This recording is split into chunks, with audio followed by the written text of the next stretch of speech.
London বৈঠকের পর নির্বাচন ঘিরে রাজনৈতিক উত্তেজনা কমে এসেছে বলে মনে করা হচ্ছে, কিন্তু 2 সপ্তাহ না যেতেই আবারও সংশয় তৈরি হয়েছে বিএনপিতে। দলটির অভিযোগ, নির্বাচন নিয়ে সরকারের পক্ষ থেকে এখনো নির্বাচন কমিশনকে কোনো স্পষ্ট বার্তা দেওয়া হয়নি, ফলে পরিস্থিতি নিয়ে উদ্বেগ বাড়ছে। বিএনপির নীতি নির্ধারকদের দাবি, লন্ডন বৈঠকের কোনো প্রতিফলন নির্বাচন কমিশনের কার্যক্রমে তারা দেখতে পাচ্ছে না। সেই সঙ্গে নতুন ইস্যু তৈরি করে জাতীয় নির্বাচন বিলম্বিত করার চেষ্টার অভিযোগও তুলেছেন তারা। 26 জুন যমুনায় রাষ্ট্রীয় অতিথি ভবনে প্রধান উপদেষ্টা অধ্যাপক মোহাম্মদ ইউনূসের সঙ্গে বৈঠক করেন সিইসি। বিএনপির ধারণা ছিল সেখানে নির্বাচন আয়োজন নিয়ে প্রস্তুতির বার্তা দেয়া হবে, কিন্তু সরকার এই বৈঠককে শুধু সৌজন্য সাক্ষাৎ হিসেবে উল্লেখ করেছে এবং ইসিও এই বিষয়ে কোনো বক্তব্য দেয়নি। বিএনপির স্থায়ী কমিটির সদস্য সালাহ উদ্দিন আহমদ বলেন, যদি উভয় পক্ষ থেকে জাতির সামনে বিষয়টি পরিষ্কার করা হয় তাহলে আমরা আশ্বস্ত হই।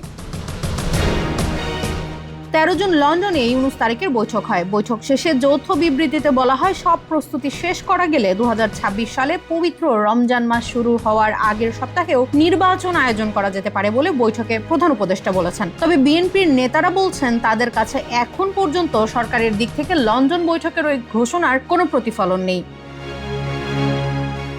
বিএনপির একাধিক নেতা আশঙ্কা করছেন, সরকার জুলাই ঘোষণাপত্র এনসিপি ও সমমনা দলগুলোর প্রস্তাব অনুযায়ী তৈরি করতে পারে, জানিয়ে আবারও উত্তেজনা সৃষ্টি হতে পারে। এই ঘোষণাপত্রে এখনো বিএনপি, জামাত ও এনসিপির মধ্যে মতভেদ রয়েছে।